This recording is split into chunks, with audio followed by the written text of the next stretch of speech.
हरे कृष्णा कृष्णा कृष्णा हरे हरे, हरे राम राम राम हरे हरे।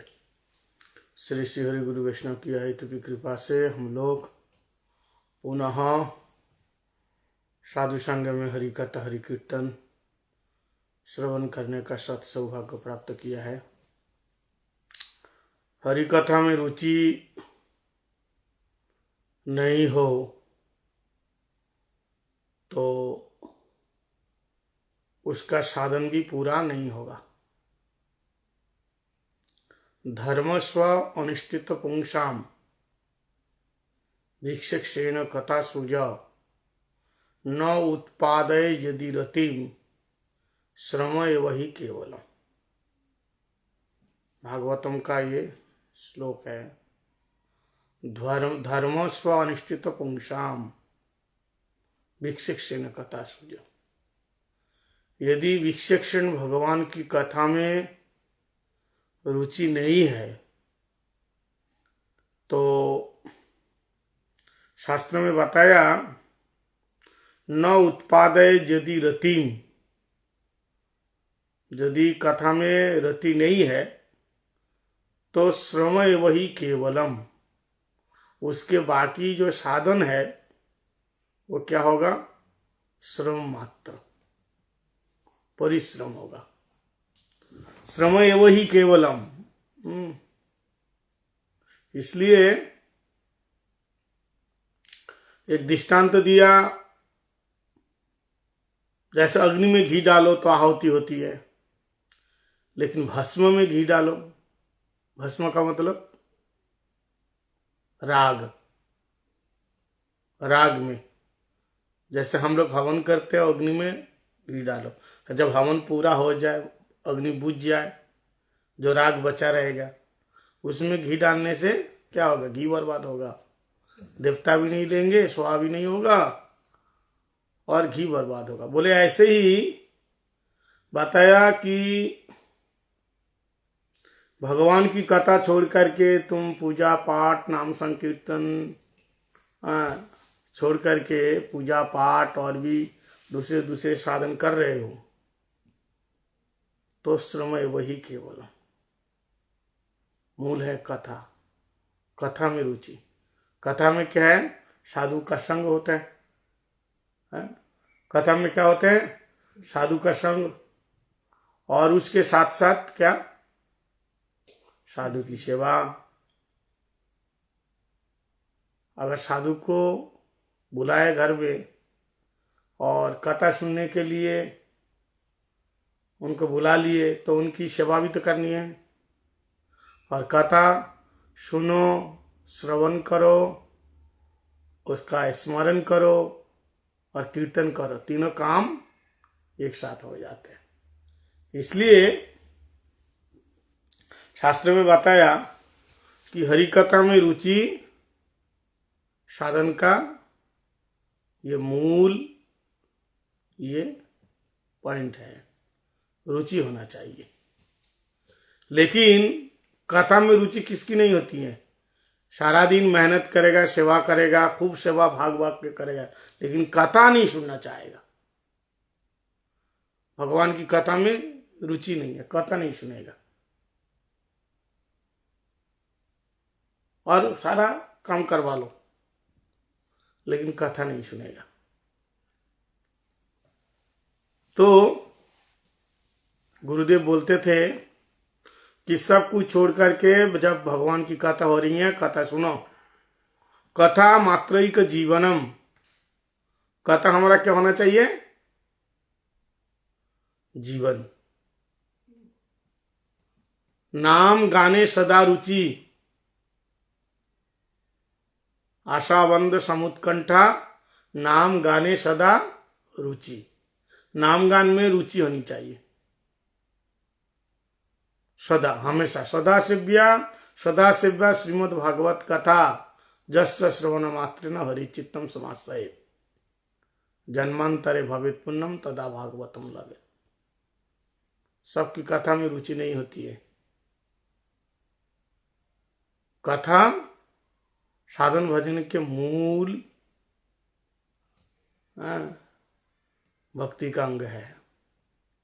और जो जितना परिमाण ऊंचे वैष्णव का संग करेगा, उसका भजन, उसका साधन, उसकी भक्ति, उसकी श्रद्धा, रति, प्रेम उतना ही बढ़ेगा। इसलिए केवल कथा सुनने से भी नहीं होगा। किसके संग में कथा सुन रहे हो, वो कैसे है और कितना हरिनाम करता है, कितना भगवान का भजन करता है, उसका स्वभाव कैसा है, चरित्र कैसा है, ये भी देखना है।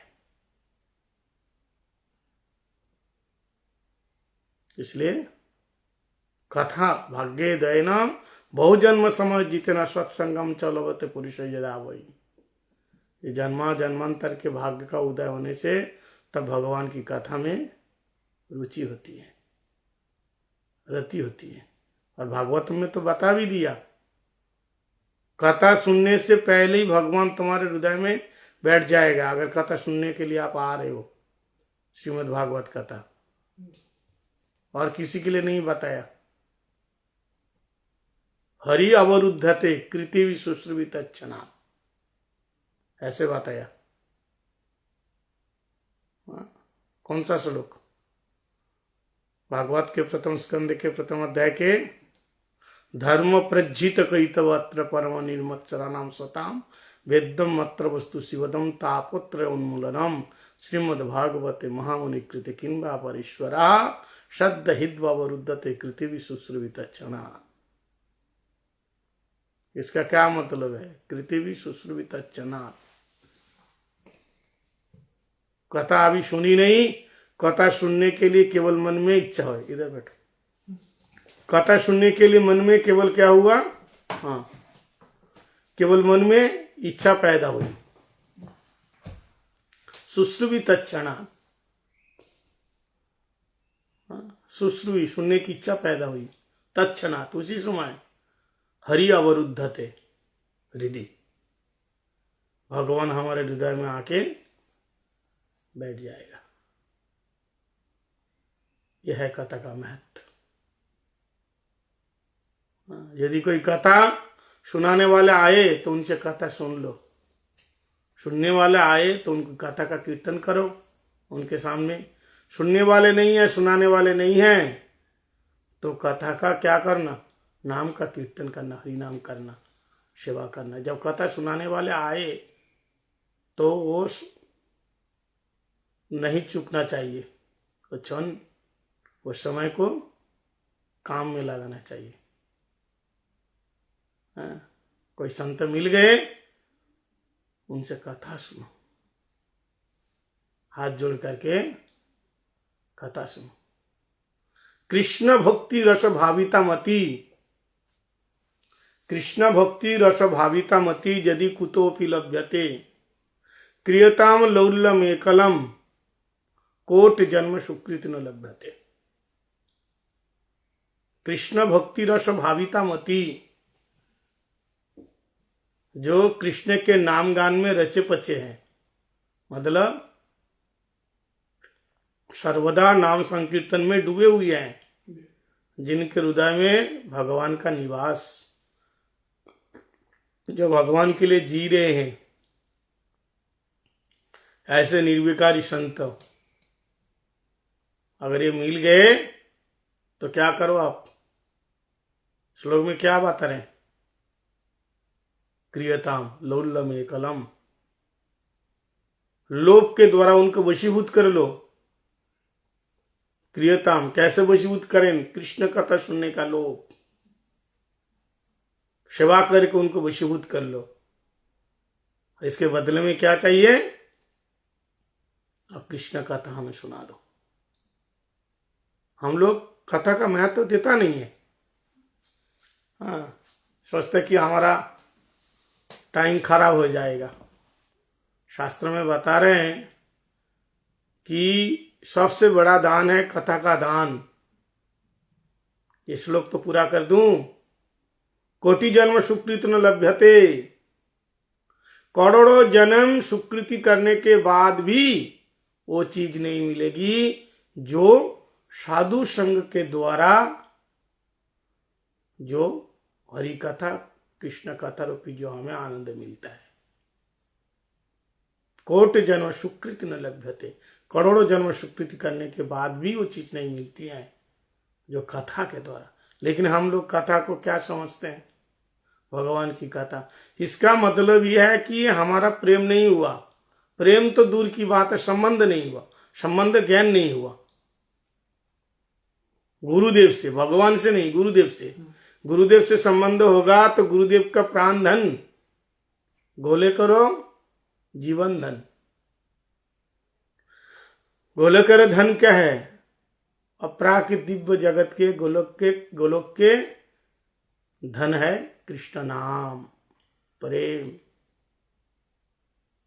हर पुत्र क्या चाहता है? पिता की संपत्ति हमें मिले। आपका बेटा नहीं चाहते हैं कि पिताजी बहुत बड़ा घर बनाए और हमें मिल जाए? आप भी चाहते हो आपके पिताजी खासा अगर बहुत बड़ा एक घर बना के छोड़ के जाते? हर बेटा चाहते हैं, पुत्र तो चाहते हैं पिता की संपत्ति पाने के लिए, लोभ रखते हैं। ऐसे गुरु की संपत्ति क्या है? गुरु की संपत्ति क्या है? भगवान का प्रेम। तो अगर गुरु का शिष्य हो तो आपको उस धन के प्रति लोभ होना चाहिए? कहां लोभ है? इसका मतलब आप शिष्य नहीं हो। समझ में आया? आपका धन के प्रति लोभ कौन रखेगा? आपका बेटा रखेगा या अगल बगल में रहने वाले लोग रखेगा? उसको मिलेगा नहीं, क्योंकि उसके साथ आपका कोई संबंध है ही नहीं। ऐसे ही आपसे अगर गुरु, आपके साथ अगर गुरु का संबंध हो गया तो गुरु का जो धन है, संपत्ति है, क्या है? भगवान का प्रेम। गोले करो प्रेमाधन, हरिनाम संकीर्तन।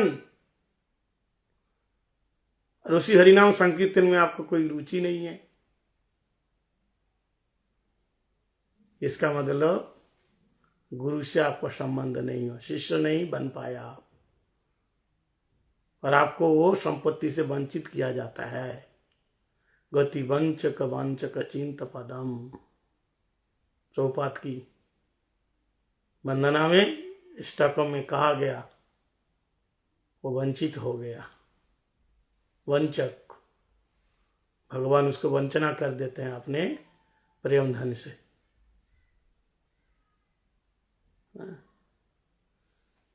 इसलिए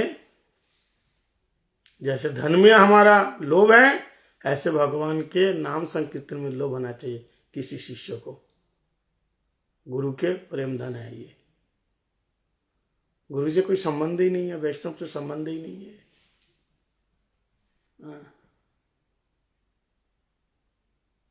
ऋषि कृष्ण धन दान देते हैं करके ब्रज की गोपियों ने संतों को कहा सबसे बड़े दानी।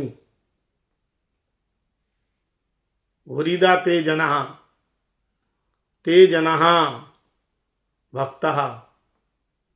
भूरी मतलब श्रेष्ठ दानी, जो तव कथा अमृतम तप्त जीवनम। आपकी कथा का दान जो देता है वो सर्वश्रेष्ठ है। इसका मतलब कथा ही सबसे मूल्यवान वस्तु है, और हम सुनना नहीं चाहते, टाइम नहीं है हमारे पास। इसलिए मरो फिर वो क्या आते महाराज, हम बड़े दुखी हैं, हम बड़े परेशान हैं, हमारे पति घर छोड़ के चले गए, हमारी पत्नी। क्यों? वो तो जाना ही है। बेटा बात नहीं मानता, घर में बहुत परेशानी है, वो तो होना ही है, हैं? क्या किया तूने बेटा के लिए? बेटा को ऊंची शिक्षा दी, इंजीनियर बनाया, डॉक्टर बनाया, करोड़ों रुपया खर्चा करके उसको विदेश में भेजा, लंदन में भेजा, पढ़ाया, डॉक्टर बना, और फिर कहते शांति नहीं है, बेटा मेरे पास रहता नहीं है, गोरी मैम से शादी कर लिया, हम लोगों की बात नहीं माना। वो तो होना ही है। तुमने बेटा को पैसा खर्चा करके इतनी बड़ी डिग्री दी, इतना डॉक्टर इंजीनियर बनाया, तुमने कभी बेटा को अच्छे गुरु दिया? बोलो। बेटा को कभी कान पकड़ के मंदिर में लाया? बेटा के हाथ से कभी गौ माता का चारा खिलाया? बेटा के हाथ से कभी संतों का दान करवाया? वो तो छोड़ना ही है हर हाल में। तुमने संस्कार दिया? कुछ नहीं दिया तुमने।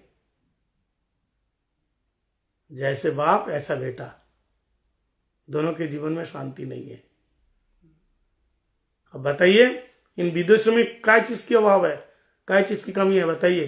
कोई काम नहीं है तो सरकार बैठे बैठे पैसा देगा? नहीं देता पैसा। सरकार के पैसे में कितने लोग खा रहे हैं, हमको पता है, बहुत लोगों का नाम हम जानते हैं। कोई काम नहीं है, काम नहीं है, बस सरकार से पैसा लेके खाते हैं, बैठे रहते हैं।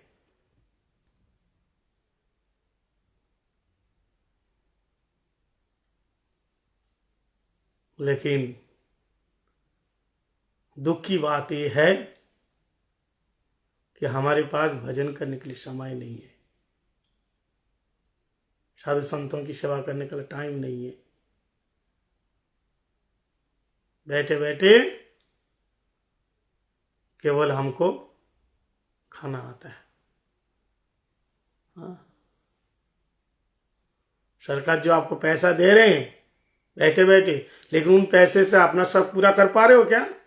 पूरा होगा? वो तो केवल पेट भरने के लिए जितना उतना देगा। बोले ऐसे ही आपको भगवान जिंदा रखा है, श्वास दिया है, संसार में जी रहे हो। ये कोई जीना नहीं है। जिंदगी इतना जियो, जीवन इतना जियो कि जिंदगी कम पड़, हाँ, जिंदगी इतना जियो कि जीवन कम पड़ जाए। इतना जियो कि जिंदगी इतना जियो कि जीवन कम पड़ जाए, और खुश में इतना हंसो कि रोना मुश्किल हो जाए।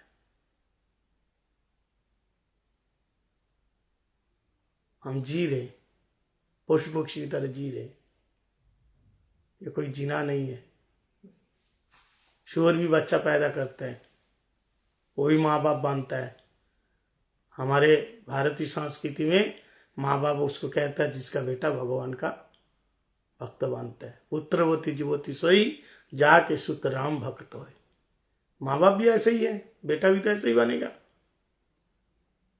बबूल के पेड़ में बबूल ही लगता है, कांटेदारी होता है। इसलिए जीने का ढंग बदलो, भगवान का भजन करो, अच्छी गुरु की शरण में आओ। हर कोई अच्छी गुरु की शरण में आने के बाद भी गुरु का महत्व तो नहीं जानता है। गुरु अच्छा होने से काम नहीं बनेगा। केवल डॉक्टर अच्छा मिल गया, दवाई अच्छी मिल गई, लेकिन खुद को परहेज करना पड़ेगा, खाना पड़ेगा। इसलिए इस हरि कथा का दान देने वाले व्यक्ति को सर्वश्रेष्ठ बताया गया, सर्वश्रेष्ठ दानी, क्योंकि सर्वश्रेष्ठ वस्तु है। हर हाल में हमको रोना है, भगवान को छोड़ोगे तो हर हाल में हमें दुखी होना है। बेटा बात नहीं मानता, वो मानेगा कहां से? मानने वाली बात ऐसा तुमने क्या किया? संस्कार कहां दिया तुमने? तो मैं ये कहना चाहता हूं कि कोई संत मिल जावे तो बस उनके चरणों में बैठ कर खूब लाभ उठाओ। हरि कथा श्रवण, साधन भजन, विशेष करके जो लोग दीक्षा लिया, हरिनाम लिया, उनको तो सब चीज तो करना चाहिए। हाँ, करना चाहिए कि नहीं? दिन रात भगवान की कथा सुनो, गुरुदेव की कथा सुनो, समय को काम में लगाओ। पैसा, बिना पैसा कमाए ना पशु पक्षी अच्छा खा रहे, पी रहे, जी रहे, बिना पैसा कमाए।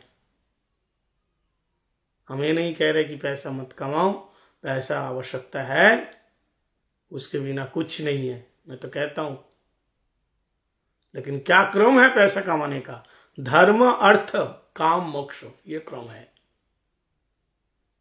हम इतने बड़े ऊंचे महात्मा नहीं है भरत जी जैसे, हम ये नहीं कह सकते धर्म न अर्थ न काम रुचि, गति न चाहूं निर्वाण, राम पदे जन्म जन्म रति यह वरदानाम। तो धर्म न, आप काम करो, कौन मना कर रहे हैं? घर गृहस्थी में रहो, कौन मना कर रहे हैं? लेकिन धर्म, पहले धर्म को आश्रय करके कुछ भी करो, धर्म नहीं छोड़ना।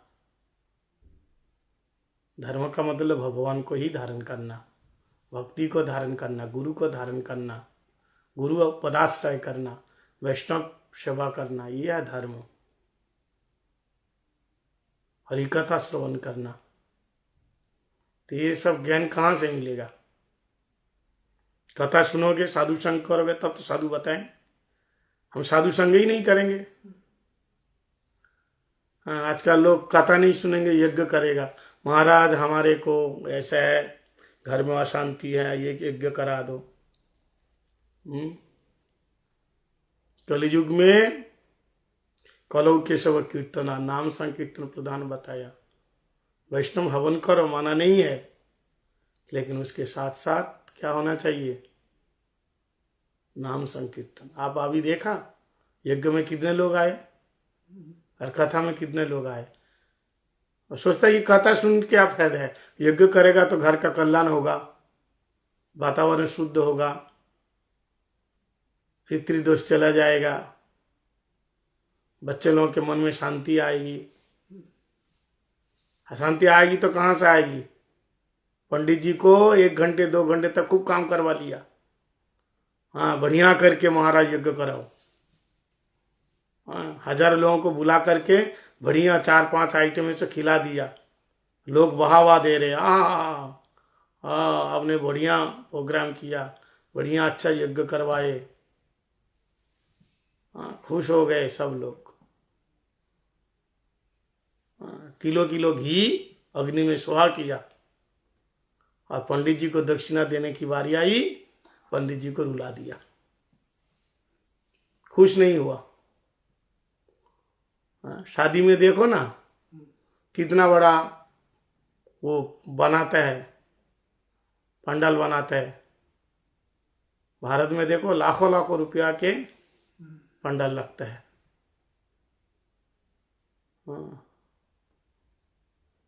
कितना बड़ा स्टेज बनाते हैं, सनई वाले लाखों रुपया लेके जाते हैं, टेंट वाले लाखों रुपया लेके जाते हैं। एक एक थाली 5-5 हजार, 2-2, 3-3 हजार रुपया। कितना प्रसाद खाना बर्बाद हो जाता है।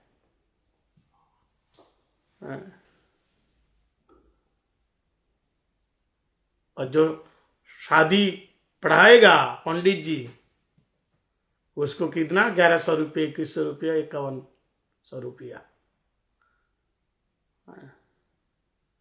टेंट के बिना शादी हो सकती है? नहीं हो सकती है। बताइए, सनाई के बिना शादी हो सकती है? हो सकती है शादी, खाना के बिना शादी हो सकती है, लेकिन पंडित जी के बिना शादी हो सकती है? नहीं होगी। जिसके बिना शादी नहीं हो सकती है और उसको तुमने ठेंगा दिखाया, उसका मन दुखाया। और मनी मन जो दुखाते हैं ना ऐसे, वो बोलता तुमने क्या किया, एक थोड़ा तो एक लाइन तो मंत्र पढ़ा। अरे मंत्र पढ़ा नहीं, उस मंत्र पढ़ने के पीछे कितने साधन करना पड़ता है। और आजकल तो पंडित पकड़ के लाते हैं ऐसे ऐसे पंडित, इसलिए तो ज्यादा डिवोर्स हो जाता है। बीड़ी सिगरेट पान सब खाते हैं, मांस मछली अंडा खाते हैं, ऐसे पंडित जी से शादी करवाते हैं। कहाँ शादी टिकते हैं? और कोई शुद्ध वैष्णव, कोई ब्राह्मण हो, त्रिसंध्या जाप करने वाला, उनसे शादी पढ़वाओ, फिर देखो घर में शांति आएगी कि नहीं। उनको बढ़िया करके खुश कर दो। इसलिए आजकल तो पंडित लोग भी, ब्राह्मण लोग भी अपने बच्चों को ये क्रियाक्रम या ये ब्याह कराना ये सब नहीं सिखाते हैं। क्या फायदा, उसका घर परिवार चलेगा कहाँ से? इससे ब्राह्मण भी अपने बच्चों को डॉक्टर इंजीनियर बना रहे हैं। पंडित वो एक बार गलती से पंडित बन गया, लेकिन अपने बच्चों को कहेंगे नहीं, क्योंकि उसका भी परिवार है। तुम्हारे 1100 रुपये 2100 रुपया से उसका परिवार चलने वाला नहीं है। समझ में आया? तो बोले क्या पूरा ताजमहल दे दे? ताजमहल नहीं देना तो किसी को तो नहीं दिया। एक बात ध्यान देना, 8 घंटे ड्यूटी देने के बाद आपको मानो 2000 रुपया हक बनता है। अगर किसी ने 500 दिया तो दिल दुखेगा कि नहीं? आप मनी मन उसको क्या करोगे? आशीर्वाद दोगे या श्राप दोगे? ऐसे आप लोग कान खोल करके सुन लीजिए। जो पंडित है, कथावाचक है, जो भगवान के सेवा पूजा करने के बाद और उसको ठीक से दक्षिणा ना मिले तो अगर खुन्न होके जाए तो आपका सारे पूजा पाठ बर्बाद हो जाएगा, मंगल नहीं होगा। बहुत से लोग कहते हैं सब करने के बाद पैसा क्यों लेना है? क्यों लेना है? हम विदेश में आए, भारत से यहाँ हॉलैंड में आए, प्लेन में बैठ के आए या पैदल आए? बोलो। प्लेन में आए तो पैसा लिया कि नहीं लिया? टिकट लिया कि नहीं लिया? वो कौन देगा टिकट? पैसा कौन देगा? यहाँ हम घूमने जाते हैं, आप लेके जाते हैं कार में से, पैसा लगता है कि नहीं? बताओ, ये कौन देगा? हम जो यहाँ खा रहे हैं, पी रहे हैं, तो लगता है कि नहीं? हर चीज में लगता है। अब मानो मैं बीमार पड़ गया, जहां भी रहूं, बीमार तो लोग पड़ता ही है। मैं सारा दिन पूजा पाठ तुम्हारे घर घर करते रहूं, तुम्हारे सब कुछ करूं, तुम ऐसे ही बस नहीं चाहिए, मांगना नहीं चाहिए। अच्छा, बीमार पड़ जाऊं, कुछ हो जाए, डॉक्टर कहेंगे 4 लाख 5 लाख रुपया चाहिए ऑपरेशन करने के लिए, कौन देगा? तब हम बोलेंगे हम पंडित जी हैं, ब्राह्मण हैं, संत हैं, फ्री में कराओ। हम किसी से पैसा नहीं लिया तो क्या करेगा? बाहर नहीं फेंकेगा? लेकिन लोग भी बहुत बुद्धिमान है, कहेंगे अरे भगवान के ऊपर भरोसा रखो, तू भी राग ना, दूसरों को क्यों बोलते हैं? भगवान का भरोसा तो है। जैसे देखो, आप ध्यान दीजिए, एक गांव में एक परम भक्त था, तो उसके गांव में बाढ़ आ गई। बाढ़ समझते हैं? पानी भर गया, और इतना पानी भरा पूरा गांव डूब गया, सारे घर डूब गए। सब लोगों को नौका में बिठा बिठा के लेके जा रहे हैं, दूसरी जगह, ऊंची जगह में लेके जा रहे हैं। लेकिन जो भक्त था ना, वो कह रहा है मेरे प्रभु आएंगे, मुझे लेके जाएंगे, मैं ऐसे इन लोगों के साथ नहीं जाऊंगा, मैं भक्त हूं। ये लोग भक्त नहीं है इसलिए नाव में बैठ के जाए, लेकिन मैं भक्त हूं, भगवान मेरे लिए विमान लाएगा, मैं विमान में बैठ के जाऊंगा। तो सभी ने देखा, सब लोग तो चले गए, लेकिन वो जो मंदिर के भक्त है वो तो जाता नहीं है। उसके लिए स्पेशली नाव लेके आए, बोर्ड लेके आए। बोले भाई सब लोग चले गए और पानी का स्तर बढ़ते जा रहे हैं, अब डूब जाओगे आधे घंटे में, जल्दी बैठो। बोले नहीं। तो फिर बोले मेरे लिए प्रभु आएगा। मेरे लिए कौन आएगा? भगवान आएगा। ठीक है, मरो। चला गया और पानी बढ़ता गया। हाँ, पानी और बढ़ता गया। पहले तो नौका लेके आए थे, अब बड़े मशीन वाला, जो मशीन से चलता है ना, बोट, जहाज, कुछ एक बंदा के लिए लेकर, पानी तो भर गया बहुत। बोले चलो भाई, बोले नहीं मैं नहीं जाऊंगा, मैं नहीं जाता। फिर क्या? भगवान आएगा मेरे लिए, विमान लेके आएगा। बैठा ही नहीं, चला गया जहाज वाले। अब पानी बिल्कुल भरने लगा, उसका जो छाती तक पानी भर गया। फिर वो जाने के लिए तैयार नहीं है। इतने में हेलीकॉप्टर लेके आए, आकाश में से उड़ता हुआ। बोले भाई अब इसी में बैठो, नहीं तो मर जाओगे। बोले नहीं, मैं नहीं बैठूंगा। बोले फिर? बोले भगवान मेरे लिए विमान लाएगा, मेरे लिए विमान लाएगा। हेलीकॉप्टर बोले अभी चले गए। बोले ठीक है, मारो। और धीरे धीरे जब पानी यहां तक आ गया और बैठ नहीं पाया, तैरने लगा, डूबने लगा, पानी पीने लगा, वो तो डूबना ही है। तब भगवान से कहा क्रोध में, आप मेरे को क्यों डुबा रहे हो? मैं आपकी भक्ति करता हूं, आपको आना चाहिए मेरे को लेने के लिए। भगवान ने कहा मैं ही तो आया था 3 बार, तू पहचान नहीं पाया। अरे नाव वाला बांध करके आया तेरे को लेने के लिए, बोट वाला बांध करके आया, जहाज वाला बांध करके आया, हेलीकॉप्टर भेजा तेरे लिए, लेकिन कोई जरूरी नहीं है कि मैं ही शंख चक्र गदा लेकर के ये उसी रूप में आऊं। मैं अनेक रूप में आ सकता हूं, लेकिन तू पहचाना नहीं। तेरे को मरना है तो मरो। तो ऐसा ही भक्तों को ये सोचना चाहिए कि केवल भगवान के भरोसे, भगवान जब दे के जाएंगे दरवाजा खोल के तब हम खाएंगे। भगवान हाथ दिए, दिल दिया, दिमाग दिया, शक्ति दी, इसी से कमा के खाओ। है? शास्त्र दिया, पूजा पाठ दिए, भगवान के ऊपर भरोसा, यही तो भरोसा है। जब अजाचित वृत्ति आएगी, परमहंस बन जाओगे। ऐसी परिस्थिति में भगवान आते हैं। कच्चे अवस्था में भगवान नहीं आते हैं, भगवान जरूर आते हैं। अनन्य माम जे जना पर्युपासते तेसाम जगच्छेमं ब्रह्मम्, गीता में कहा। ऐसे जो अनन्य भक्त है, अनन्य में मतलब उत्तम भक्ति में जो भक्त हो गए, पहुंच गए, ऐसे 2 कड़ी के आदमी 2 दिन तिलक माला लगा करके किसी के प्रति निष्ठा नहीं है, सारा दिन वैष्णव लोगों की निंदा करते रहते हैं, उसके लिए भगवान नहीं आएगा। कौन आएगा? यमदूत आएगा। इसलिए भैया, जो भक्ति का साधन है, बड़े दीनता के साथ, नम्रता के साथ साधन को फॉलो करो। पहले भजन क्रिया शुरू तो होए, तब क्या होगा? अनर्थ निवृत्ति। हमारे अंदर अनर्थ बहुत पड़ा है, अनर्थ निवृत्ति होगी, फिर निष्ठा, रुचि, आसक्ति, भाव, प्रेम, ये क्रम दिखाया। अभी हमारे अंदर श्रद्धा ही नहीं है, भगवान के प्रति भरोसा नहीं है, विश्वास ही नहीं है, किसी संत के प्रति हमारी दृढ़ श्रद्धा नहीं है।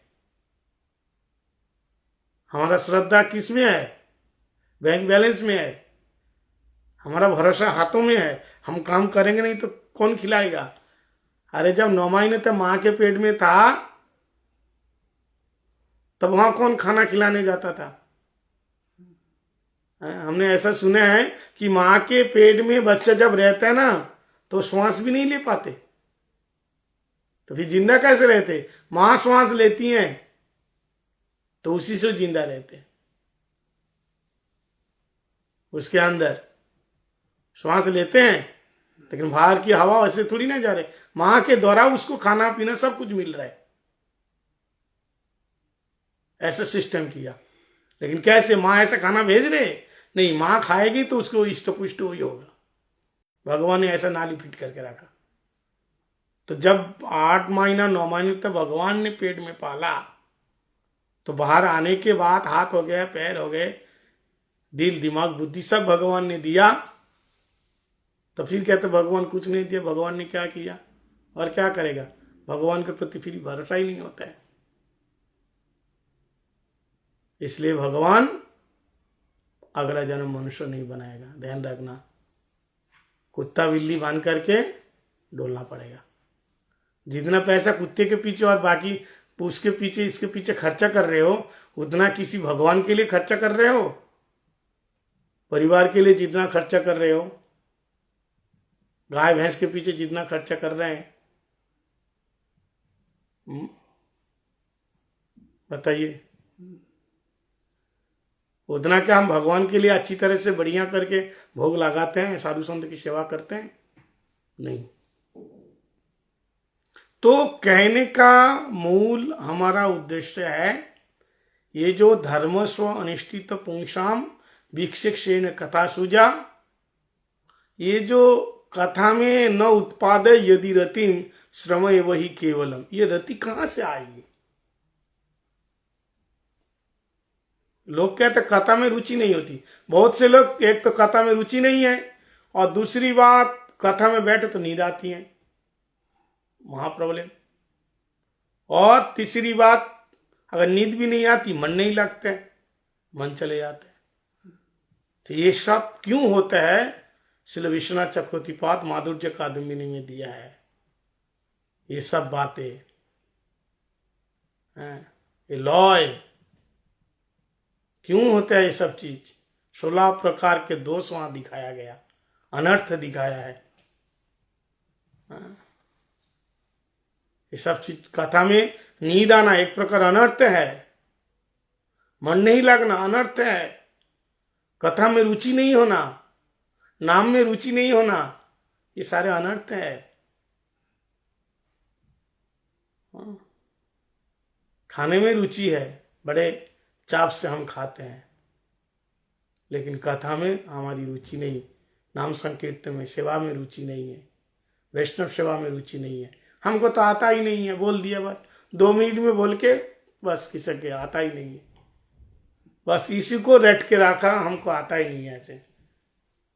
और क्या बात कैसी करते हैं? गोपी बांधने की, राधा रानी की बात। ओ बाबा, राधा रानी की शैली, हम मंजरी के अनुगत्य में शिवा कुंज में सेवा करेंगे, बढ़िया लगता है महाराज।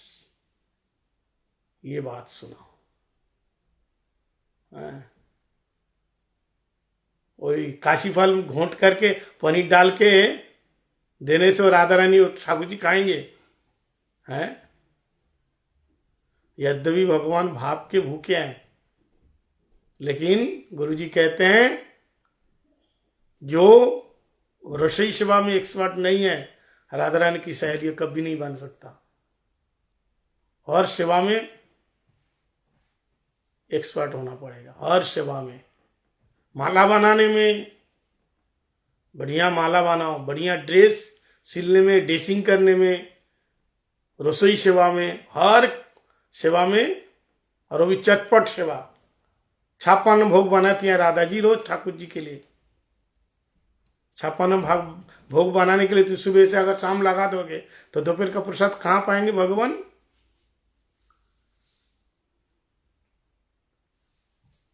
लिखा हुआ है कि राधा रानी हजारों चूल्हा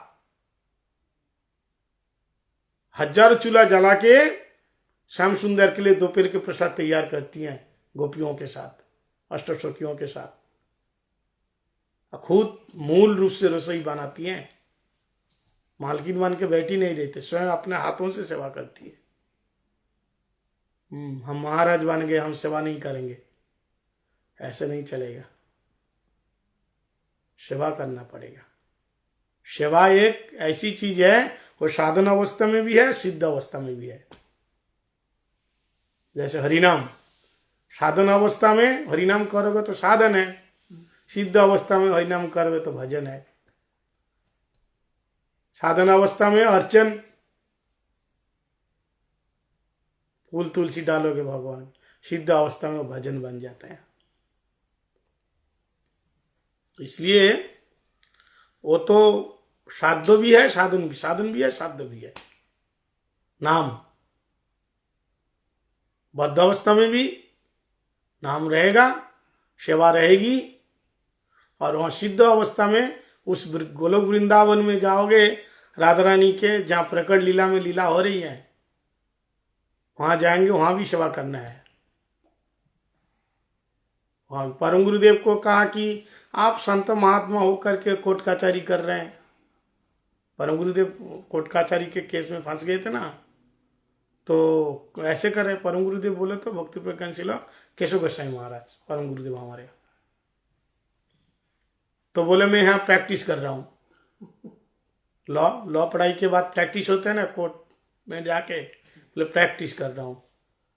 किसके लिए? संतों के किए कोर्ट कचहरी के क्या प्रैक्टिस है? बोले वहां भी तो है, वहां भी 2 पक्ष है, वहां भी लड़ाई है, चंद्रावली और राधा रानी, सपक्ष विपक्ष दोनों के बीच में लड़ाई होती है।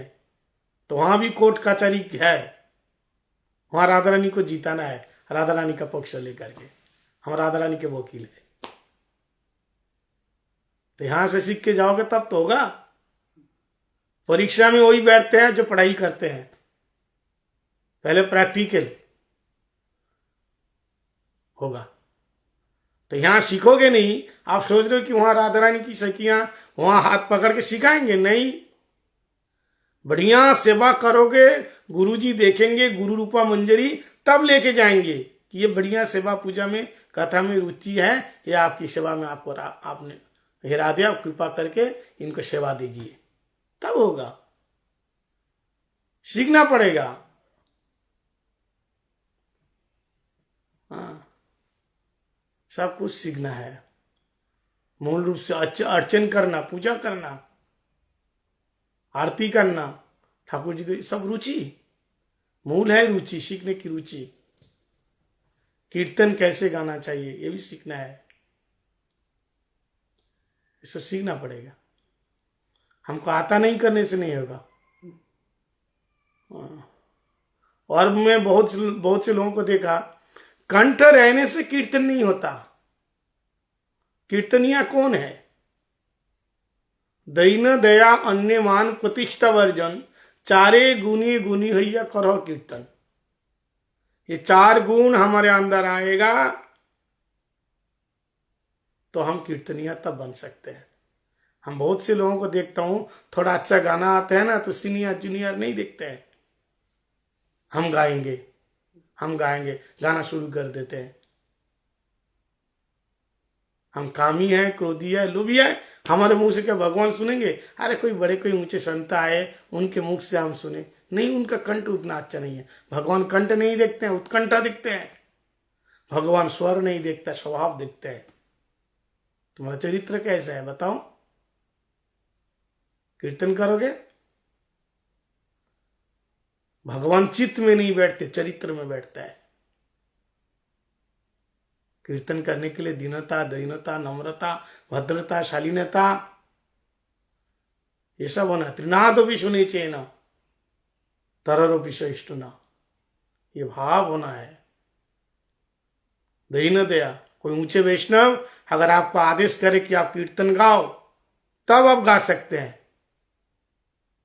अपने आप लपक के जाएंगे, हम गाएंगे, भगवान नहीं सुनेगा वो सब। वैष्णव सदाचार, वैष्णव बनने के लिए आए हो, पहले वैष्णव सदाचार जानना पड़ेगा। प्रभुपाद जी कहते हैं कि अगर आपसे या हमसे एक दिन भी कोई आगे मंदिर में आए तो हमारा गुरु है वो। एक दिन को तो बात छोड़, 1 घंटा पहले अगर आ गए तो उसको सीनियर गुरु भाई समझ करके, वैष्णव समझ करके उनकी सेवा करो, ऐसा बताया। अगर एक दिन भी आए, रूप और सनातन, इन दोनों में से बड़े कौन है जानते हो? पहले हम लोग रूप गोस्वामी का नाम लेते हैं, लेकिन उम्र में सनातन गोस्वामी बड़े हैं, रूप गोस्वामी पद छोटे हैं। लेकिन रूप गोस्वामी पद का नाम आदर के सहित पहले हम क्यों लेते हैं? और हम सब बोलते हैं रूप रघुनाथ पदे, रूप रघुनाथ की वाणी, रूपानुगो होना चाहते हैं, सनातन अनुगो नहीं होना चाहते, रूपानुगो, रूप मंजिरी के अनुगत्य में सब सेवा करना चाहते हैं, है ना। गौड़ीय वैष्णव रूपानुगो कहते हैं रूप गोस्वामी पाद, क्योंकि रूप गोस्वामी पाद सनातन गोस्वामी पाद से पहले महाप्रभु की चरण में आश्रय लिया। अगर बेटे पिताजी से पहले ही गुरु चरणाश्रित होगा और बाद में पिता होगा, तो ये सनातन शास्त्र का नियम है कि पिता जूनियर हो गया, वो बाद में आश्रित हुआ गुरु के, भक्ति में ये आगे है, इसलिए पिता जा करके पुत्र को भी प्रणाम करे, ये नियम दिया है। हिरण्यकशिपु ने जन्म दिया किसको? प्रहलाद को। हिरण्यकशिपु खड़ा है और प्रहलाद खड़ा है, तो किसको प्रणाम करेगा? प्रहलाद जी को। क्यों? भक्त है। हिरण्यकशिपु भक्त नहीं है। क्यों? पिताजी को करो पहले, ये तो छोटा सा बच्चा है। नहीं, जो भगवान की शरण में गए वो छोटा नहीं होता। इसलिए बहुत से नियमों की बात है, इसलिए पहले वैष्णव एडवोकेट, वैष्णव क्या? सदाचार, शिष्टाचार पहले हमें सीखना है। कैसे बात करना, सबसे पहले कभी भी बात करने से पहले, सबसे पहले आज मैं बिल्कुल एक वैष्णव सदाचार की बात बता रहा हूं, साधारण जीने का एक तरीका बता रहा हूं, वैष्णव जगत में रहने की तरीका बता रहा हूं। बात करने से पहले सबसे पहले तुमको ये विचार करना होगा मेरे सामने कौन है और किससे बात कर रहा हूं। अरे साधु संत की तो बात छोड़ दो, घर की बात ले लो। अगर माता पिता से बात कर रहे हैं तो उसी ढंग से बात करना, कि वो हमारे गुरुजन है, हमारे को भी जन्म दिया है, ऐसे बात करना है। बड़े भाई ऐसे बात करना है। हाँ, कोई ऊंचे वैष्णव, उनसे कोई उपदेशक मूलक, कोई आदेश मूलक बात हम नहीं कर सकते, हमारी बुद्धि उतना तीक्ष्ण नहीं है। अगर ऐसे करते हैं, शिष्टाचार मर्यादा की हानि होए, तो फिर हमारे भक्ति जीरो है। और भक्ति ना होने के कारण ही ऐसा होता है, हृदय धीरे धीरे कठोर हो जाता है, अपराध करते करते करते संसार के भोग में लिप्त हो जाता है, फिर ऐसे दुख के गड्ढे में गिर जाता है, ऐसे ही नरक के कीड़े बन जाते हैं, विष्टे के कीड़े बन जाते हैं, कभी वहां से कभी निकल नहीं पाते हैं। ये मत सोचो चरण गुरु सदगुरु चरण आश्रय किया इसलिए सब कुछ हो गया। बढ़िया स्कूल में तो एडमिशन ले लिया, पढ़ाई तो करना पड़ेगा, है ना? ऐसे ही पास हो जाएगा। सदगुरु चरण आश्रय होने से क्या होगा? गुरु आपको शास्त्र दिया, शासन दिया, शिक्षा दी, शिक्षा गुरु दिया, लेकिन हम किसी की नहीं सुनेंगे। एक गुरु चेला से कहा कि बेटा राम राम करो। राम जी का भक्त था, नया नया आया, पढ़ा लिखा लड़का। बेटा राम राम करो। बोले गुरु जी राम राम, ये तो बहुत पुरानी बात हो गई, राम राम और बढ़िया ऊंची कोई शिक्षा दो। तो गुरु मनी में सोच रहे ये चेला नहीं है, गुरु ही मिला है। अच्छा तुम ऐसा करो, राम नाम ना करो तो ऐसा करो, तुम श्रीमद् भागवत अध्ययन करो। बोले नहीं गुरुजी, और कोई कोई ऊंची चीज है तो हमें बताओ। ऊंची चीज है तो बताओ। अब गुरुजी जो भी पढ़ने के लिए, लिखने के लिए, बोलने के लिए बोले वो काट देता है, और इसके ऊपर है कुछ बताइए। तो गुरुजी अंत में कहा भाई ऐसा है, तुम गीता ही पढ़ लो। क्या पढ़ो? गीता पढ़ो। तो चला ने कहा हाँ ये हुई ना बात, ठीक है गीता पढ़ाओ, हम जी सुने। कोई कोई चले ऐसा होता है, गुरु जी से ऐसे बात करते हैं मतलब वो सब कुछ जानता है, गुरु का मतलब ही नहीं जानता है वो, गुरु क्या चीज है। हाँ, गुरु जी आए, हरिनाम कर रहा है, गुरु जी को प्रणाम कर रहा है। बताओ कौन ये सब शिक्षा देते हैं? गुरु जी आए, एक चला तो ऐसे गुरु जी आए वो हरिनाम कर रहे हैं। लिखा है शास्त्र में, अगर कोई वैष्णव आते हैं, ऊंचे कोई गुरु आते हैं, सारे पूजा पाठ हरिनाम सेवा छोड़ करके गुरु के स्वागतम करना चाहिए। हर पल पल गुरु की खबर लेनी चाहिए, गुरु जी अभी कहाँ है, अभी तक नहीं आए, रास्ता में प्रतीक्षा करनी चाहिए, उत्कंठा। गुरु जी क्या खा रहे हैं, क्या कर रहे हैं, कैसे कर रहे हैं। भक्ति इतना आसान नहीं है। फिर कहते इतना दिन तक माला फेरा, इतना जाप किया, हमें तो कुछ मिला ही नहीं। मिलेगा कहां से? तो गुरुजी ने कहा कि चला गीता पाठ करो। हाँ ये हुई ना बात, बताइए, सुनाइए गुरुजी।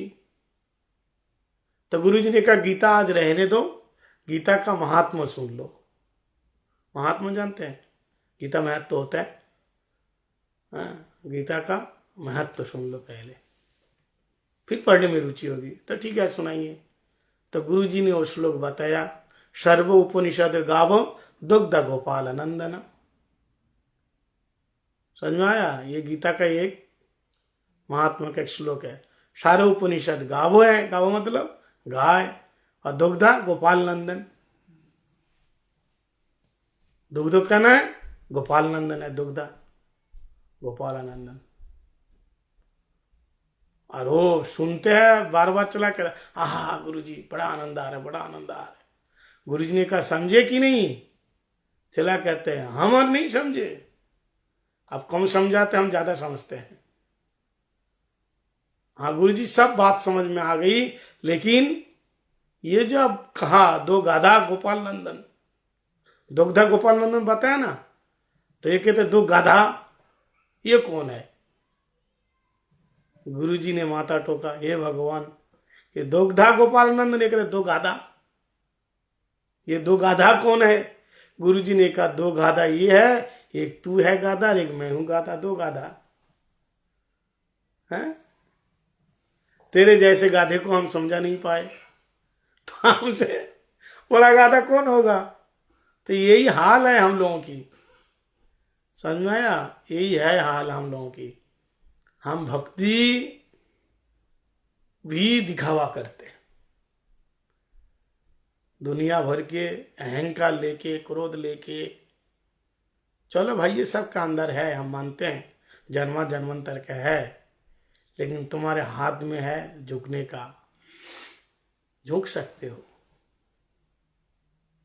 आप पानी की धार में उल्टी जल मछली चले, गजराज बह तो जाए, ये कहावत है। पानी के उल्टी धार में छोटी छोटी मछली है ना, वो चले जाते हैं, धार को काट के वो चले जाता है आगे। और इतने बड़े हाथी वो बह जाते हैं। क्यों? आप पता है आपको? पानी की धार में हाथी बह जाते हैं, लेकिन उल्टी धार, उल्टी तरफ मछली निकल जाती है, छोटी छोटी मच्छियां। कारण क्या है? क्योंकि मछली पानी की शरण में है, इसलिए छोटी होने पर भी धार उसकी स्रोत उसको कुछ नहीं कर पाती, धार स्रोत उसको कुछ नहीं कर पाता। और हाथी इतने बड़े होने पर भी, हाथी जल की शरण में तो नहीं है ना।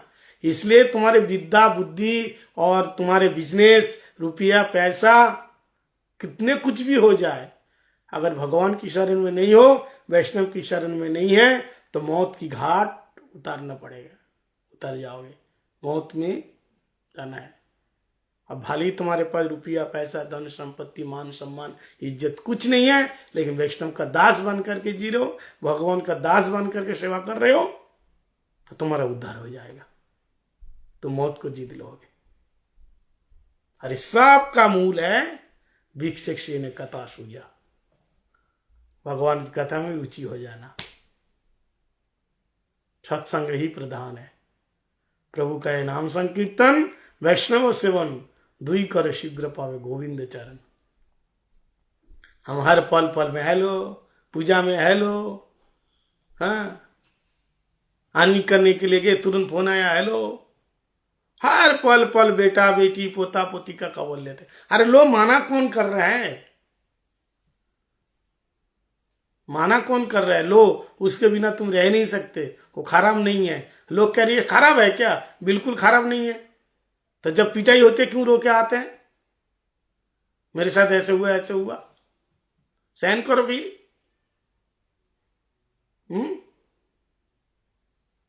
क्यों आता है?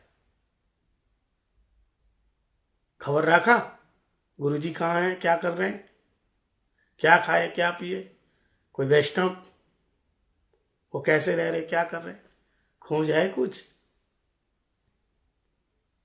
बताया हृदय बंधु जानिया। वैष्णव कौन है? हमारे हृदय के बंधु है।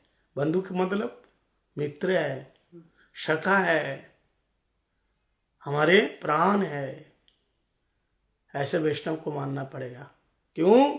वैष्णव आवेदन है कृष्ण दयामय, यह नो पामर पति होइबेन सदा है। वैष्णव ही तो आवेदन निवेदन भगवान को करेंगे। हमारे बारे में भगवान को कौन बताएगा? वैष्णव ही बताएंगे, गुरुदेव बताएंगे, तब भगवान हमें ग्रहण करेंगे। डायरेक्ट भगवान तुमको कभी पास में बुलाएंगे नहीं, सेवा में भी लगाएंगे नहीं। वैष्णव पूछे कोई वैष्णव है, आवेदन, वैष्णव आवेदन करेंगे तब आपने दयामय स्वरूप दिखाएंगे, तब आपको सेवा में लगाएंगे। और ऐसी वैष्णव की सेवा से हम वंचित हो रहे हैं, ऐसे गुरु की सेवा से हम वंचित हो रहे हैं, भेदभाव कर रहे हैं वैष्णवों में। बहुत से लोग वैष्णव को तो मानते हैं लेकिन भेदभाव कर रहे हैं, ऐसे नहीं चलेगा। हाँ, आपने गुरुदेव का नाम बड़े आदर के साथ सम्मान के साथ लेंगे, और बाकी जो वैष्णव है उनका नाम अनादर करके लेंगे। ये गुरु निष्ठा नहीं है। ये गुरु भक्ति के नाम से बहुत बड़ा अपराध है। ये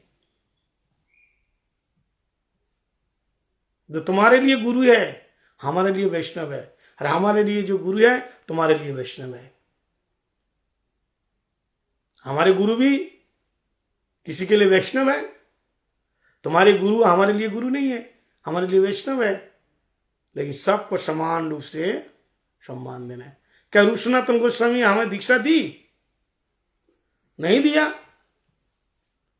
गुरु परंपरा में गुरु वर्ग में आता है वैष्णव है तो उनको सम्मान नहीं करना चाहिए। अखंड गुरु तत्व है, कैसे सम्मान करना चाहिए? फिर आपने गुरु से कम है क्या? अपने गुरुदेव से कम सम्मान करना चाहिए? नहीं। अखंड गुरु तत्व होने के कारण कृष्ण का प्रकाश समझ करके सबको आदर करना चाहिए। हाँ, आपने जो महंत गुरु है उनको सर्वश्रेष्ठ मान करके सेवा करो, लेकिन किसी की नेग्लेक्ट ना करो। सबको सम्मान आदर, उनको भी उतनी सेवा करो। शास्त्र में यहां तक भगवान खुद कह रहे, जस्य देवे पराभक्ति जथा देवे तथा गुरु। हाँ, क्या बताया? जैसे भगवान की भक्ति कर रहे हो ऐसे सेम टू सेम भक्त की भक्ति करो। ऐसे ही जैसे गुरु की भक्ति कर रहे हो ऐसे वैष्णव की भक्ति करो। गुरु में प्रीति होए बहुत अच्छी बात है। हरि गुरु वैष्णव तीनों स्मरण। भगवान मंदिर में सबसे पहले कहते मेरे भक्तों की पूजा करो, बाद में मेरी करना। प्रथमम तुम गुरुम पूज्यम। ऐसे जो सदगुरु होगा वो पहले कहेंगे वैष्णव को पूजो। एक मैं बहुत पुराना एक वीडियो में देख रहा था रूप सनातन गौड़ीय मठ में, हमारे गुरुपात्मा भक्तिवेदांत श्री बावन गोस्वामी गुरु महाराज और शिक्षा गुरुपात्मा भक्तिवेदांत नारायण गोस्वामी महाराज दोनों एक साथ मथुरा से आए।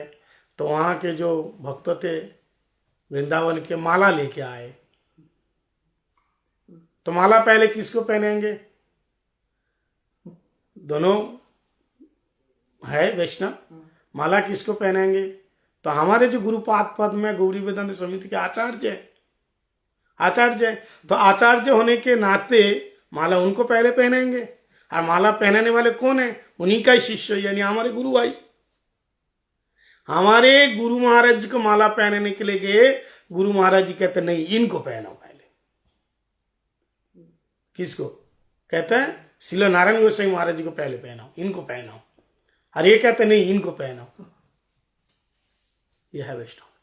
अंत में शिष्य के हाथ से माला लेकर के श्रील नारायण गोस्वामी महाराज जी गुरु महाराज जी को पहना दिया। गुरु महाराज जी तुरंत खड़ा होकर के और वो शिष्य के हाथ से माला लेकर के श्रील नारायण गोस्वामी महाराज जी को पहना दिया।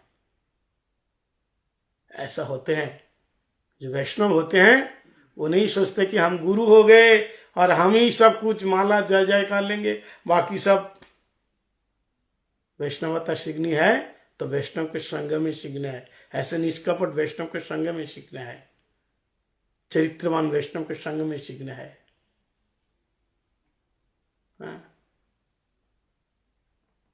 ये गुरु पूजा करते हैं, ये कोई व्यक्ति विशेष की पूजा नहीं है। वैष्णव पूजा हम करते हैं, कोई व्यक्ति विशेष की पूजा नहीं है। जय कृष्ण तत्ववेत्ता सही गुरु है। गुरु कौन है? कि वावर्णी किवा वर्णाश्रमहीन, चाहे वो 4 वर्णों के अंदर होए चाहे वर्ण के बाहर होए, वर्णाश्रमहीन। जय कृष्ण तत्ववेत्ता सही आचार्य प्रवीण। किसी व्यक्ति विशेष को आचार्य गद्दी में बैठने से गुरु नहीं बन जाता। गुरु का जो ऐसी शक्ति, गुरु की, भगवान की शक्ति उसके अंदर होना चाहिए। शक्तावेश अवतार क्या है बताइए? शक्तावेश अवतार किसको बोलते हैं? भगवान की शक्ति का आवेश होना। गुरुदेव को शक्तावेश अवतार कहा गया। कृष्ण के अवतार प्रकाश मूर्ति कहा गया। कृष्ण की शक्ति है, इसलिए शक्तावेश अवतार, शक्ति का आवेश है। नारद जी, पृथु महाराज, ये सब बताया गया है। इसलिए गुरु वैष्णव में कोई अंतर नहीं है। हम अपने गुरु के नाम पर किसी वैष्णव को निगलेक्ट करेंगे तो महापाप होगा, अपराध होगा। सब हमारे गुरु वर्ग दिखा के चले गए, ये सब शिक्षा दे के गए, ये सब कहाँ से लेंगे? जो उनके परिकर है, जो उनके साथ रहे, उनकी संग करोगे तब तो सुनने को मिलेगा, उनकी सेवा करोगे तब तो कृपा मिलेगी। तुम अपना अहंकार में डूब रहे हो। पानी में उतरेंगे और कपड़ा ना गीला हो, भजन करने आएंगे हमें कोई शासन ना करे। आपको मालूम है गुरु कितने प्रकार से शिष्य को पालते हैं? एक वैष्णव, आप जब मेरे को शिक्षा गुरु बताएंगे तो हम भी तो एक प्रकार से गुरु हो गए। आपको जब मैं गुरु बताऊंगा, शिक्षा गुरु, तो आप तो हमारे गुरु हुए, शिक्षा गुरु। आपसे हमको शिक्षा लेना है। तो शिक्षा गुरु या जो भी दीक्षा गुरु हो, शिष्य को कितने प्रकार से पालते हैं? 4 प्रकार से पालते हैं। कितने प्रकार से? 4 प्रकार से। कैसे कैसे 4 प्रकार से? सुन लो। एक, पक्षी की तरह, पूछूंगा बाद में, किसकी तरह? पक्षी जानते हैं? हाँ। एक पक्षी की तरह पालते हैं, एक मछली की तरह पालता है, और एक कछुआ की तरह पालते हैं। कितने हो गए? 3 प्रकार के, 3 प्रकार से, है ना? एक मछली की तरह, एक पक्षी की तरह, और एक कछुआ की तरह, 3 प्रकार से पालते हैं। दावा के, देख के, ध्यान करके। पक्षी कैसे पालते हैं? अंडे को तापा के, अंडा उगता है ना तापा के, ऐसे गुरु अपने शिष्य को तापा के, शासन करके, दंडित करके, उसमें भला होगा, पालते हैं। 3 प्रकार से, पक्षी की तरह। पक्षी जैसे अंडे को ताप ताप के उगाते हैं, ऐसे शिष्य, तापना का मतलब शिष्य को शासन करके, कभी प्यार करके, कभी डंडा मार करके उसको शासन, उसको पुष्ट करते हैं भक्ति में। ये होगा पक्षी की तरह, 1 नंबर। 2 नंबर, दर्शन करके।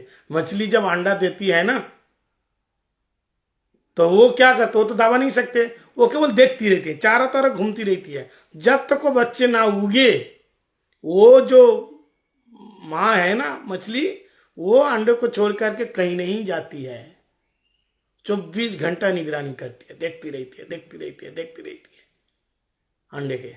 तो दर्शन करके, ऐसे गुरु शिष्य को देख करके भी। इसलिए तो मैं कहता हूं आजकल लोग सब क्या करते हैं? देखते रहते हैं। किसमें? ऑनलाइन में देखते हैं। लेकिन सामने बैठ करके गुरु जी की निगाह तुम्हारे ऊपर पड़ेगा। ऑनलाइन में निगाह पड़ते, आजकल जूम क्लास हो गया, एक दूसरों को देख करके। लोग तो ठीक है, टेक्नोलॉजी है, यूज कर रहे हो, बहुत दूर बैठे हो, कैसे आओगे, ये भी ठीक है। लेकिन जब पास में हो गुरुजी, तो उनके सामने बैठ करके कथा सुननी चाहिए। मछली की तरह दर्शन करने से तुम्हारी भक्ति का क्या होगा? पोषण होगा। जहां दूर देश में बैठे हैं, गुरुजी प्रवचन दे रहे हैं, तो ठीक है, नेट खोल करके आप देख लीजिए, असुविधा नहीं है। लेकिन गुरुजी जब पास में है, हाँ कोई विशेष काम है तो अलग चीज है, कोई काम नहीं है, कुछ नहीं है, नहीं आ रहे हो तो अपराध है एक प्रकार। तो जैसे मछली अपने अंडों को देख देख करके बच्चे उगाती है, बोले ऐसे ही गुरुजी के दर्शन से भक्ति का पोषण होता है, भजन का साधन का पोषण होता है, पुष्टि होती है। और एक कछुआ अंडा देने के बाद वो वहां नहीं रहता, कहां चली जाती है? वो समुद्र में चली जाती है। दुनिया के किसी भी कोने में हो वो उसका ध्यान रहता है, उसका ध्यान से ही कितने अंडे दिए उसका सारे ध्यान रहते हैं। वो बच्चा अपने आप उग करके अंडे से वो समुद्र में चले जाता है अपनी मां के पास। बोले ऐसे सदगुरु होगा तो कछुए की तरह दुनिया के किसी कोने में हो अपना शिष्य का ध्यान रखेगा। शिष्य भी ऐसे होना चाहिए। हाँ, ऐसे नहीं है जिस शिष्य को गुरु ध्यान रखेगा तो फिर वो शिष्य कैसे होना चाहिए? हम मंदिर में जाते हैं भगवान को दर्शन के लिए जाते हैं ना, लेकिन कुछ भक्त ऐसे होते हैं जो मंदिर में भगवान को दर्शन के लिए जाते हैं, और कुछ भक्तों ऐसे होते हैं जिसका दर्शन के लिए भगवान खुद आते हैं। अंतर हो गया। हम मंदिर के लिए तरसते हैं भगवान के लिए, और कुछ भक्त ऐसे होते हैं भगवान उसके लिए तरसते हैं कि कब वो आवे, कब मुझे दर्शन करे। कौवे मोर माधव आशिया कोरीबे सेवन। माधवेंद्र पुरीपाद के लिए गोपीनाथ जी प्रतीक्षा कर रहे हैं। खीरचोरा गोपीनाथ की बात है, वो कब आएगा, मेरी कब सेवा करेंगे। वो भी भक्त हैं। जाल लागी गोपीनाथ, गोपीनाथ जिसके लिए खीर चोरी किया, नाम पड़ गया खीरचोरा गोपीनाथ। भगवान चोर बदनाम दिया भक्त के लिए, वो भी भक्त हैं। और हम लोग सारा दिन रात मंदिर में जा करके माथा टेक रहे, भगवान बात भी नहीं करते, इसका मतलब खोट है। तो कछुआ की तरह गुरुजी दुनिया के किसी कोने में क्यों ना हो, लेकिन वो ऐसा शिष्य होगा भक्तिमान जिसको हमेशा ध्यान रखेगा, और उसी से क्या होगा, वो पुष्ट होगा। और गुरुजी नित्य लीला में भी चले गए तो गुरुजी का सत शिष्य का ध्यान रहता है। जैसे आप लोग यहां है ना, एक छोटा सा छेद है, बाहर से अगर कोई कलिंग बेल बजा कुछ किया तो देख लेता। अभी आज गया था ना जहां, वो 4 मंजिल के ऊपर बैठा, 5 मंजिल था वो, नीचे गेट पे कलिंग बेल दबाया, छोटा सा कैमरा लगा हुआ है, उसको वहां आप चले गए, उसके अंदर बड़ा कैमरा है, वो कौन आया गेट पे, आप वहीं खड़े हो जाओगे, वो आपकी चेहरा वो अंदर जाकर के वो देख लेता है, वो व्यक्ति आया, अपना व्यक्ति आया। तब वहां से वो स्विच ऑन करेगा, बटन दबाएगा, दरवाजा अपने आप खुल जाएगा। ऐसा तो हुआ आज, वो 5 मंजिल में बैठे है, वहीं से वो देख लेता है। ऐसा भी होता है दरवाजे के छोटे से छेद शीशा लगा रहते हैं, लेकिन वहां से वो देख लेता, बड़ा दिखता है। बोले ऐसे ही गुरु चाहे दुनिया के किसी कोने में हो, वहां से देख लेता है। और एक ताज्जुब की बात है, जो बाहर रहते हैं ना वो कुछ नहीं देख पाता। जैसे हम लोग आज गए तो हम कुछ देख पाए क्या, लेकिन वो हमें देख लिया। ऐसे गुरुजी आपको देख रहे हैं दुनिया के किसी कोने से, लेकिन आप उन्हें देख नहीं पा रहे हो। आप कब देखोगे, जब वो आपको अंधार बुलाएंगे। ऐसा ही तो हुआ। बोले ऐसे ही कच्चे अवस्था में हम गुरुजी को दर्शन नहीं कर पाएंगे। तुम्हारी भक्ति पुष्ट हो गई, साधन से भजन में आ गए, तो गुरुजी आपको अंदर बुला लेंगे, तब दर्शन हो जाएगा। लेकिन गुरुजी हर पल पल में तुमको देख रहे हैं, ये विश्वास होना चाहिए। और गुरु को नर बुद्धि रखोगे, मनुष्य बुद्धि करोगे तो नरक में जाएगा। ऐसे वैष्णव को भी अगर साधारण आम आदमी जैसे ये भी खाता पीता सोता है भी तो ऐसा ही है। उनका साधन भजन में और हमारे साधन भजन में बहुत अंतर है। उनके सोने में और हमारे सोने में बहुत अंतर है। सनातन गोस्वामी पाद कहते हैं 56 दंड रात्रि दिने 4 दंड सूते था के स्वप्ने राधा गोविंद देखे। 56 दंड होते हैं दिन और रात मिला के, उसमें से 4 दंड केवल सोते हैं। कौन? गोस्वामी लोग। कोथाय गो प्रेममयी राधे राधे, गौर किशोर दास बाबा जी महाराज जी। बोल रहे हैं। हमारे जितने गोस्वामी लोग हुए ऐसे ही तो हैं, सोते कहाँ थे सारा दिन साधन भजन में, 4 दंड उसी में भी रात को सपना देख रहे हैं, राधा गोविंद की सेवा कर रहे हैं। सारा दिन जो काम करेंगे वही तो काम रात को सोते समय वही भी याद आएगी। सारा दिन लड़ाई झगड़ा मार पीट तो रात को वही आएगा, और भगवान की सेवा करोगे। इसलिए भैया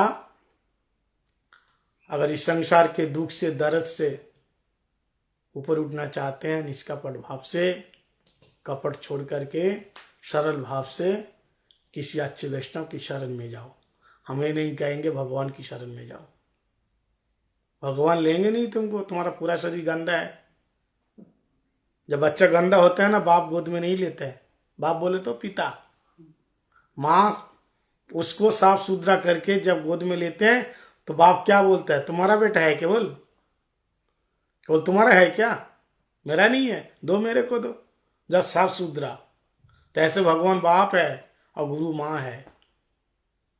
गुरु हमारी कौन है, माँ है। माँ ज्यादा दयालु, भगवान से ज्यादा दयालु गुरुदेव है, वैष्णव है। गंदगी क्या है, मल क्या है, जन्म जन्मांतर के अनर्थ पाप, काम क्रोध लोभ मद मोह मात्सर्य ईर्षा राग द्वेष अभिनिवेश सब भरा पड़ा है हमारे अंदर। गुरुजी अपना लिया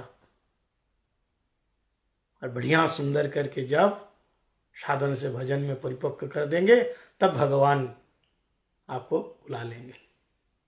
इसलिए तो परम गुरुदेव कहते हैं कि मैं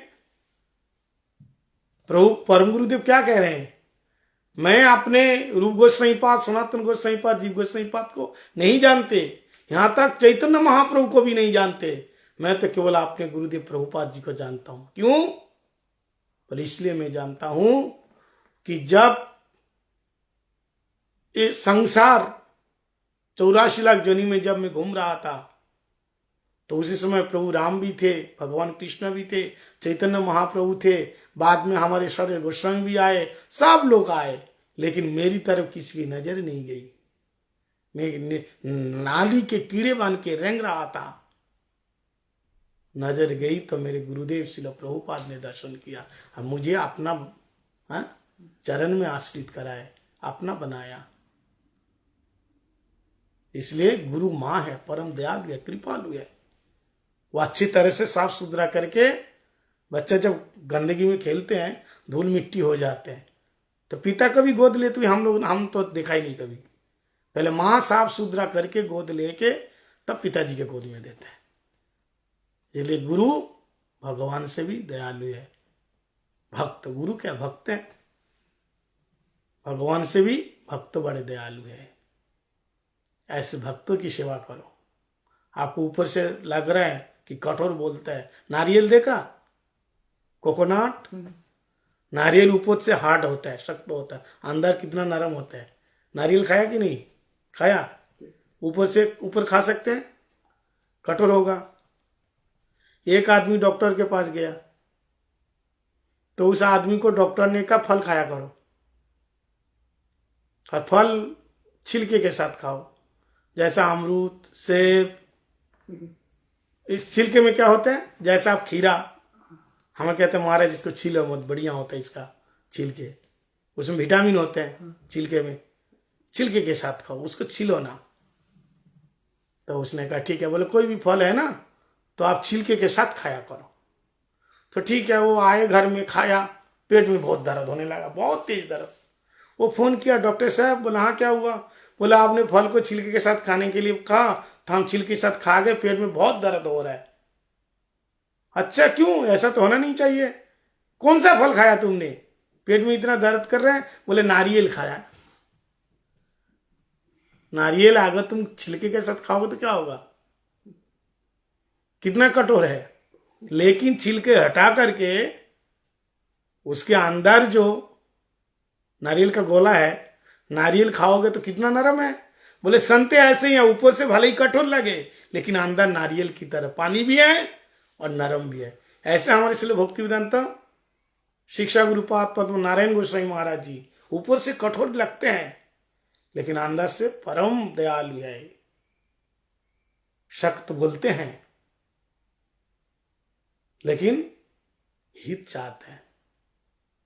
सब वैष्णव का नेचर एक जैसे नहीं होते हैं। हमारे दीक्षा गुरुपाद पद्म भक्तों ने चलो भगवान गोस्वामी गुरु महाराज कभी ऊंची आवाज में किसी से बात नहीं किया, कभी किसी को डांटा नहीं, ऐसे बैठे रहते हैं ना, आपको ऐसा लगेगा इतना हिलेगा नहीं, डुलेगा नहीं, कोई चंचलता नहीं, इतना स्थिर बैठेगा, आपको लगेगा कि मिट्टी की मूर्ति बैठे हैं।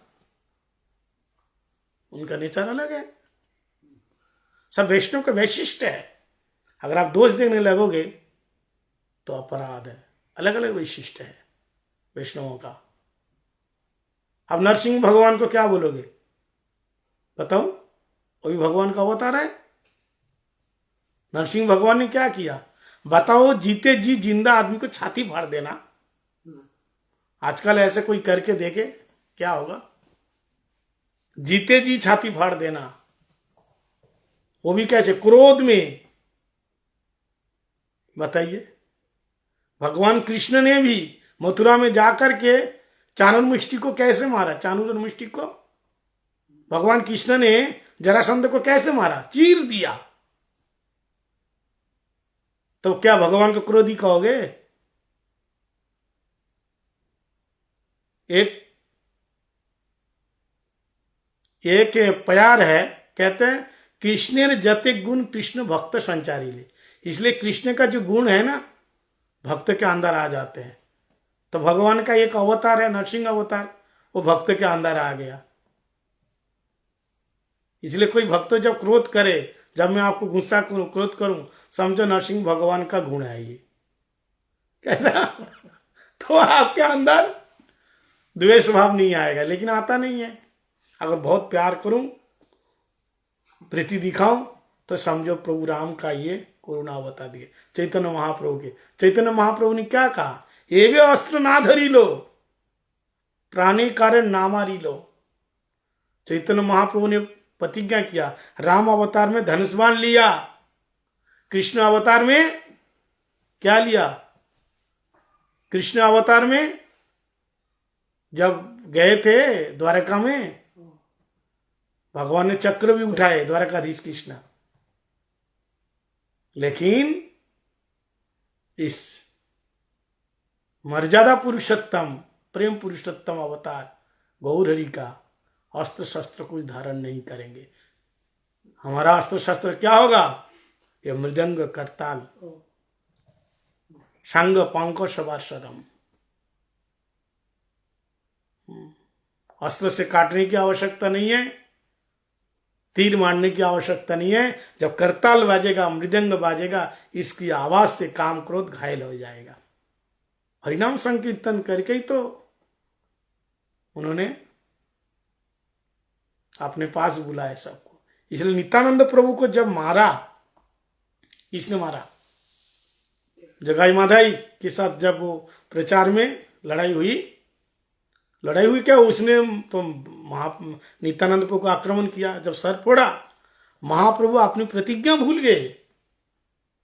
चक्र आ ही गया था, लेकिन नित्यानंद प्रभु ने याद दिलाया, प्रभु आपकी प्रतिज्ञा है, अस्त्र शस्त्र धारण नहीं करेंगे, इसलिए आप अपनी प्रतिज्ञा का स्मरण कीजिए। ये प्रेमावतार है। जगाई माधाई चरण में आए, महाप्रभु ने कहा, एक बार कहो कि और दोबारा नहीं करूंगा ऐसा काम। जगाई माधाई ने कहा, और ना रे बाप, और नहीं, अब जो हो गया सो गया, और नहीं। कान पकड़ लिया। तब महाप्रभु क्या किया? उसको प्रेम दिया। जगाई माधाई को प्रेम दिया। बोले करो प्रेमधन, जो प्रेम महाप्रभु। अजामिल ने पाप किया, क्या भगवान ने उसको प्रेम दिया? है? प्रेम दिया? प्रेम नहीं दिया। प्रेम नहीं दिया। ताड़का को मारा राम जी ने, क्या प्रेम दिया? पुतना को कौन सा क्या प्रेम दिया? लेकिन उससे चैतन्य महाप्रभु परम दयालु है।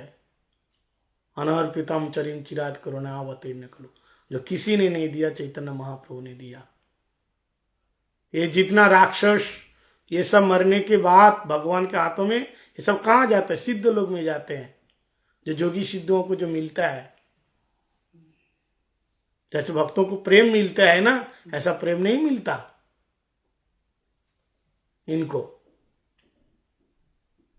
लेकिन महाप्रभु किसी को मारे नहीं, जान से नहीं मारा किसी को। जगाई माताई को क्या दिया था? दंडित किया था। पाप छोड़ो, भजन करो, तुमको भी प्रेम मिलेगा, तुमको भी प्रेम मिलेगा। ऐसा नहीं।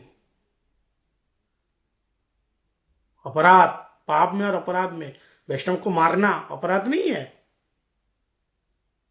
कितने प्रकार का अपराध है वैष्णव अपराध? 6 प्रकार के हमने बताया तो था। हंति, निंदती, वैदेष्टि, वैष्णवाद में अभिनंदती, क्रुद्धते, जाति और हर्ष,